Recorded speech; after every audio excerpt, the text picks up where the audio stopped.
આ જે રતનમાલની ધરતી છે, આ રતનમાલની ધરતીની અંદર આ જે તમને જે લાકડાનો ને જે ઘોડા પર સવાર થયેલા જે ઘોડા માટીના જે બનાવેલા દેખાય છે, એ રતનમાલના ડામોર પરિવારનું આ સ્થાન આવેલું છે. અને આ સ્થાનની અંદરથી આ જે ડામોર પરિવાર હતો, કિલ્લા ડામોર, જે ધોળકા ધંધુકાથી આવે ને અહીં વસ્યા હતા.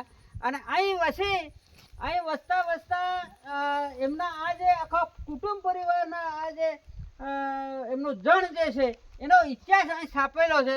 આ જણ અહીં આવતા ડામોર, કિલ્લો ડામોર અહીં આવતા ધારના રાજાને, ભોજ રાજાને ખબર પડી કે ડામોર કિલ્લો રતનમાલ પર રહે છે અને આપણા શહેરની અંદર જબરજસ્ત ચોરીઓ થાય છે, તો એનું રખવાળો કરવા માટે ધોળકાના ડામોર કિલ્લાને અહીં લાવીએ તેમ કહીને રાજા અહીંથી કિલ્લા ડામોરને કીધું કે ભાઈ તમારું જે આખું પરિવાર છે ડામોર પરિવારને એને તમે અમારા ગામમાં લાવો ને અમારા શહેરની અંદર, ધારની અંદર અમારું રક્ષણ કરો. તેવી વાત થતાં કિલ્લો ડામોર અહીંથી આનો જે પરિવાર છે એને જો આ જે મોટો ઘોડો છે, નાના ઘોડા છે, એ મોટા ઘોડા પર અસવાર થયેલા એ અમારા પૂર્વજ ડામોરનો ઇતિહાસ જણાવે છે. આ કિલ્લા ડામોરનો ઇતિહાસ જણાવે છે. અને અહીંથી આ જે નાના મોટા જે સ્થાનકો છે, આ જે સ્થાનકો છે ગામનું સ્થાનક છે, એ આ સ્થાનકની અંદર પણ ડામોર પરિવારનો અહીં રતનમાલની અંદર દર વર્ષે શિવરાત્રિના, અખાત્રીના પણ મેળા પડે છે.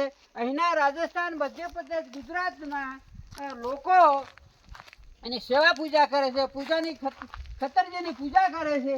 એવું જ આ સાથે બીજું પણ એક મહાદેવજીનું મંદિર છે, જે પુરાણું મંદિર છે.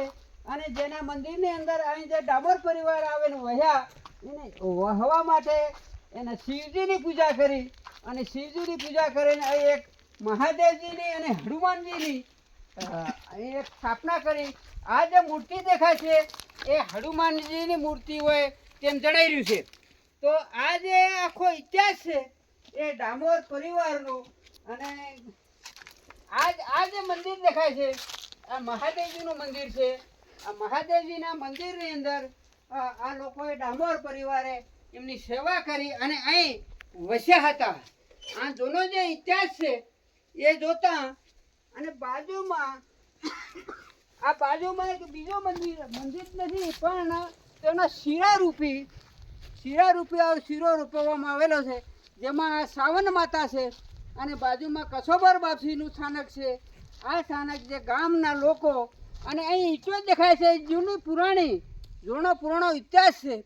એની સાથે જે સામે જે દેખાય છે જે મંદિર, એમાં જે આ લોકો ગરબા રમે છે અને ગરબા રમીને આ જે એમના જે ગરબાનું જે ગઢુલું છે અહીં મૂકવામાં આવે છે, લેંજા ધજા મૂકવામાં આવે છે. આ જે ડુંગર છે એ આ સાઈડ પર તમે જોવા જાઓ એટલે છોટાઉદેપુર તાલુકો આવે છે. પેલી સાઈડ પર જાઓ એટલે મધ્યપ્રદેશનો ઇલાકો આવે છે. ત્યાં મધ્યપ્રદેશનું પણ મંદિર ની સ્થાપના છે અને ત્યાં પણ મેળા પડે છે. એવી આ એક રતનમાલની ભૂમિ છે, જે આ પ્રકૃતિના ખોળાય છે. જે આ પ્રકૃતિમાં લોકો આનંદ માણવા માટે દેશ વિદેશથી આવે છે.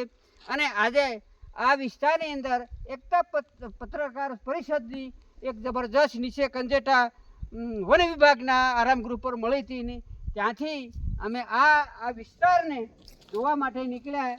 ત્યારે અમને ખૂબ આનંદ અનુભવ્યો છે. અને અમારો ડામોર પરિવાર અહીં અમને એમ લાગે છે કે અમારો મૂળ પરિવાર અહીં છે એવું અમને જણાઈ રહ્યું છે.